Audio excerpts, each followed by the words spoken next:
Salut, si on se connaît pas, je suis product manager chez LVMH et mon travail consiste à construire des architectures data complexes, à implémenter du data mesh, à m'assurer que l'information circule parfaitement pour aider les plus grandes maisons de luxe mondiales à prendre des décisions stratégiques. C'est un environnement que j'adore, c'est un monde de précision chirurgicale, de KPI, de rigueur absolue. Si le code ne compile pas, ça ne marche pas. Et c'est plutôt rassurant. Mais depuis aussi longtemps que je m'en souvienne, j'ai un bruit de fond différent dans la tête. Une fréquence parasite. J'ai toujours été obsédé par l'image. Pas juste regarder des films, mais comprendre comment une simple séquence de couleurs et de sons peut générer une émotion brute. Le storytelling. La capacité de créer quelque chose à partir de rien. Pendant des années, j'ai vécu avec cette fracture. D'un côté, le product manager, rationnel, pragmatique, payé pour résoudre des problèmes. De l'autre, l'artiste frustré, chaotique, émotif, qui rêve de construire des mondes. Pendant 10 ans, j'ai cru que ces deux parties de moi étaient en guerre, que la logique tuait la magie. Et j'avais tort. Laissez-moi vous parler de la frustration spécifique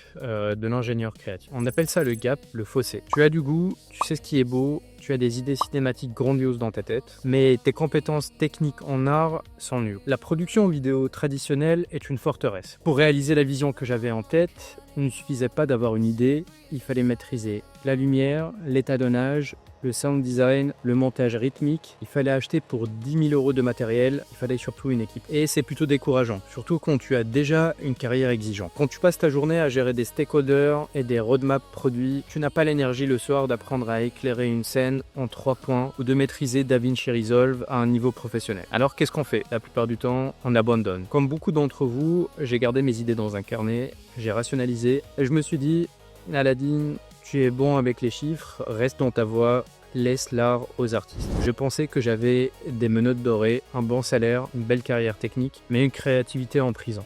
Je pensais que la porte était définitivement fermée. Et puis, le paradigme a changé. L'IA générative est arrivée. Au début, la réaction en général a été la peur ou le mépris. Beaucoup ont regardé Midjourney ou Runway et n'ont vu qu'un gadget, ou pire, une triche. Un raccourci pour les paresseux. Mais en tant que product manager, j'ai vu autre chose. J'ai vu une interface de commande pour l'imagination. J'ai vu un pont. Soudain, la barrière technique, celle qui me demandait 10 ans d'études de cinéma, s'est effondrée. Mais j'ai réalisé quelque chose d'encore plus important. Quelque chose que peu de gens disent aujourd'hui. Mon background technique, ma rigueur de product manager, ce n'était pas un handicap. Ça allait devenir mon avantage injuste. Pourquoi? Parce que l'IA ne fonctionne pas à l'intuition, elle fonctionne à la data. Le prompting, c'est du code déguisé, c'est de la sémantique, c'est de l'itération logique. Construire un film avec l'IA, c'est gérer un workflow complexe. Connecter des outils, automatiser des tâches, c'est du product management pur. J'ai compris que je n'avais pas besoin de devenir moins product manager pour devenir artiste, je devais devenir plus product manager. J'ai commencé à utiliser cette logique pour construire des visuels,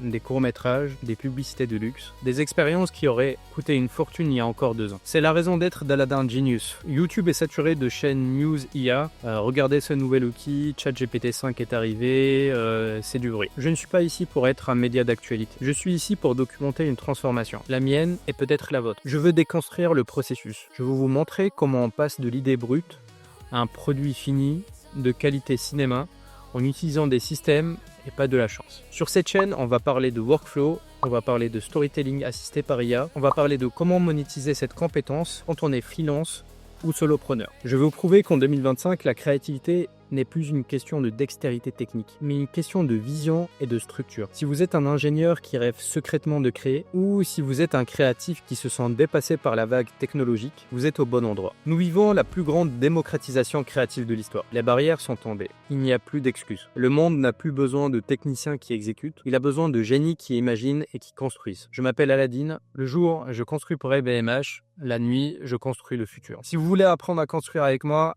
abonnez-vous. On a du travail.